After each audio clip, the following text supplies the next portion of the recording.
The Three Theories of Sociology. By Devin. Julia.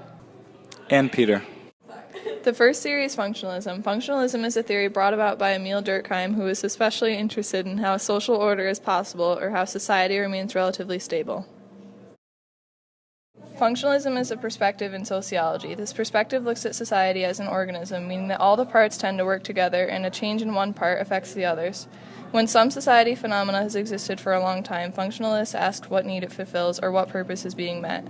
Sometimes the function may be considered manifest and other times it may be considered latent. A real-life example of functionalism is when the government or state provides education for the children of the family, which in turn pays taxes on which the state depends to keep itself running. The family is dependent upon the school to help children grow up to have good jobs so that they can raise and support their own families. In the process, the children become law-abiding, tax-paying citizens who in turn support the state. If all goes well, the parts of society produce order, stability, and productivity. If all does not go well, the parts of society then must adapt to recapture a new order, stability, and productivity. The next theory is the conflict theory. The conflict theory emphasizes conflict, competition, change, and constraint within a society. It is the reverse of functionalism.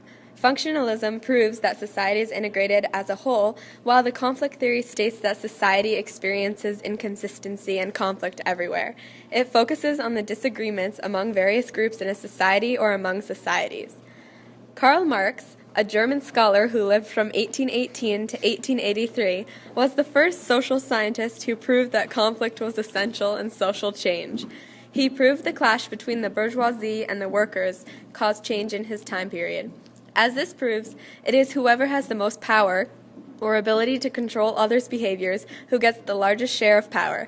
As the conflict theory states, a society is continuously subject to change.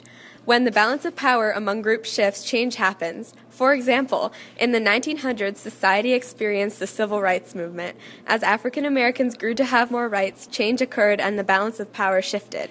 Overall, the conflict theory is very important to society because not only does it relate to functionalism, it is crucial to how society and the balance of power changes. Symbolic interactionism. Charles Horton Clooney and George Herbert Mead, two sociologists, created symbolic interactionism. Instead of focusing on the society as a large group, they began to focus on the interaction between people. When two people are talking, symbols are being conveyed. Both of the people are interpreting these symbols and determining their action based on the one before it. Basing your action on the one before it is symbolic interaction.